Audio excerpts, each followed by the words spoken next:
Hello दोस्तों, नमस्कार। बहुत से पेशेंट्स हेयर फॉल में प्याज के रस का इस्तेमाल करते हैं और कई बार पेशेंट्स हमसे पूछते भी हैं कि डॉक्टर, क्या प्याज का रस इस्तेमाल करने से या फिर अनियन ऑयल का यूज़ करने से हमारा हेयर फॉल रुक जाएगा या फिर इससे हमारे हेयर की रीग्रोथ हो जाएगी। तो आज इस वीडियो में हम प्याज के रस के बारे में पूरी डिटेल में डिस्कस करेंगे। नमस्कार दोस्तों, मैं हूं doctor Vineet Kumar, dermatologist, cosmetologist और hair transplant surgeon, Bikaner, Rajasthan से। दोस्तों, हेयर फॉल या हेयर लॉस का जो मोस्ट कॉमन कारण होता है वो होता है पैटर्न हेयर लॉस। आदमियों में अक्सर जो पैटर्न हेयर लॉस देखा जाता है उसमें फ्रंटो टेम्पोरल एरिया और वर्टेक्स एरिया से धीरे धीरे करके बाल पतले होकर गायब होने लगते हैं, जिस प्रोसेस को हम कहते हैं मिनिएचराइजेशन। ये जो प्रोसेस होता है ये प्राइमरीली मीडिएटेड होता है एक कल्प्रिट द्वारा, जिसे हम कहते हैं डाईहाइड्रोटेस्टोस्टेरॉन। DHT नामक ये जो हार्मोन होता है ये धीरे धीरे करके आपके फॉलिकल्स की थिकनेस को कम करता जाता है, इन्हें मिनिएचराइज करता जाता है और इस वजह से स्लोली आपके जो हेयर होते हैं वो कम्प्लीटली कुछ एरियाज में से डिसअपियर हो जाते हैं, जिसकी वजह से गंजापन आ जाता है। तो जो पैटर्न हेयर लॉस होता है वो प्राइमरीली DHT द्वारा मीडिएटेड होता है और इसके ट्रीटमेंट में प्याज के रस का या अनियन ऑयल का कोई भी रोल नहीं होता है। ऐसा बहुत कॉमनली हम देखते हैं कि कई पेशेंट्स को जब हेयर फॉल इनिशियल स्टेजेस में होता है, जब उनका पैटर्न हेयर लॉस जस्ट शुरू ही हो रहा होता है, तो ऐसे केस में वो कई तरह के घरेलू उपाय अपनाते हैं। सीधे लोग डॉक्टर के पास जाना प्रेफर ना करके सबसे पहले घर पे जो भी चीज़ें हैं सब कुछ वो ट्राई करके देखना चाहते हैं। लेकिन इन ट्रीटमेंट ऑप्शंस पर ज़्यादा टाइम आपको वेस्ट नहीं करना चाहिए, क्योंकि पैटर्न हेयर लॉस में जब एक हद के बाद में आपके हेयर फॉलिकल्स रूट से खत्म होना शुरू हो जाते हैं तो फिर किसी मेडिसिन द्वारा भी उन्हें वापस से ग्रो नहीं किया जा सकता। जैसा कि हमने अपनी पिछली वीडियोस में डिस्कस भी किया है, पैटर्न हेयर लॉस के ट्रीटमेंट के लिए हमारे पास बहुत सारे ऑप्शंस अवेलेबल होते हैं, जैसे कि minoxidil, redensyl, finasteride, dutasteride, PRP therapy, GFC therapy, low level light therapy. इस तरह के बहुत ट्रीटमेंट ऑप्शंस हमारे पास अवेलेबल हैं, जिनके डिफरेंट कॉम्बिनेशन हम अलग अलग पेशेंट्स में उनकी नीड के हिसाब से इस्तेमाल करते हैं। लेकिन ये एक तरीका प्रोग्रेसिव हेयर लॉस होता है जिसके लिए लॉन्ग टर्म ट्रीटमेंट चाहिए रहता है और इसका ट्रीटमेंट जितना टाइमली स्टार्ट कर लिया जाए उतने ही हेयर फॉलिकल्स को साल्वेज किया जा सकता है। यानी कि गंजापन डेफिनेटली अवॉइडेबल है, कंप्लीटली अवॉइडेबल है अगर इसे हम अर्ली स्टेजेस में ट्रीट करना शुरू कर दें।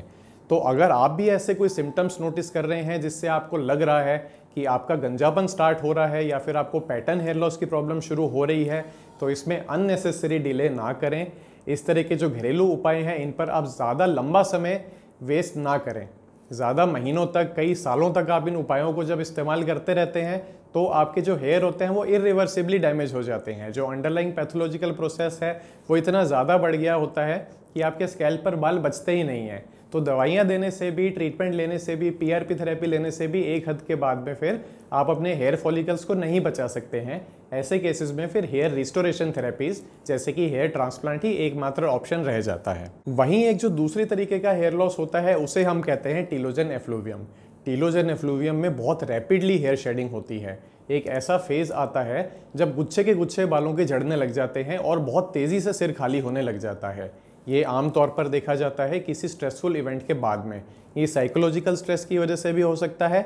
इसके अलावा कई तरह के इन्फेक्शंस के बाद में भी इसे देखा जा सकता है, जैसे कि डेंगू, मलेरिया, चिकनगुनिया या फिर रिसेंट टाइम्स में कोविड इन्फेक्शन।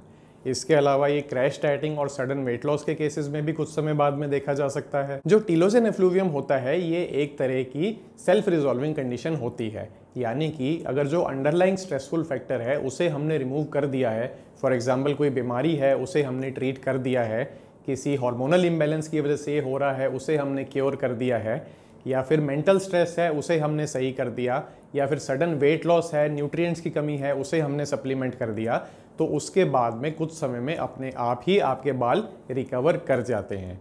तो ऐसे केसेस में अगर आप इस तरह के ट्रीटमेंट्स यूज़ करते हैं, फॉर एग्जांपल प्याज के रस का इस्तेमाल करते हैं, तो ये कुछ हद तक आपके हेयर की ग्रोथ के लिए यूज़फुल रह सकते हैं, क्योंकि प्याज का रस एक इरिटेंट का काम करता है और ये आपके हेयर फॉलिकल की रूट्स को स्टिमुलेट करता है, उनकी ग्रोथ को स्टिमुलेट करता है, जैसा कि हम बाकी इरिटेंट्स के साथ में देखते हैं।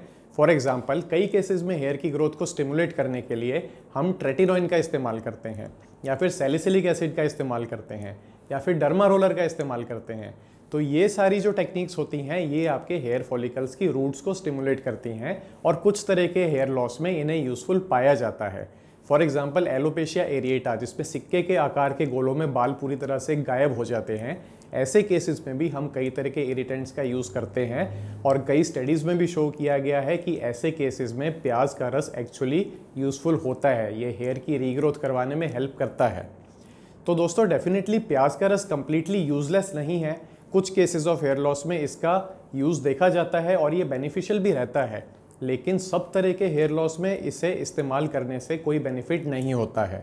और अगर आपको पैटर्न हेयर लॉस है, जो कि एक तरह का प्रोग्रेसिव हेयर लॉस है, जिसकी वजह से आपको फ्यूचर में गंजापन भी हो सकता है, तो ऐसे केसेस में अगर कुछ समय तक आप कोई घरेलू ट्रीटमेंट यूज़ कर रहे हैं और उससे आपको कोई रिजल्ट नहीं मिल रहा है, तो आपको टाइमली उस ट्रीटमेंट को छोड़कर डॉक्टर से कंसल्ट करना चाहिए, ताकि कहीं ऐसा ना हो कि इतनी देर हो जाए कि डॉक्टर का दिया हुआ ट्रीटमेंट भी आपके हेयर को पूरी तरह से रिकवर करने में हेल्प ना कर सके। तो चलिए दोस्तों, उम्मीद करते हैं इस वीडियो से आपको कुछ यूज़फुल इन्फॉर्मेशन मिली होगी। यदि आपको ये वीडियो पसंद आई हो तो इसे लाइक और शेयर करें और हमारे चैनल को सब्सक्राइब करें। Thank you.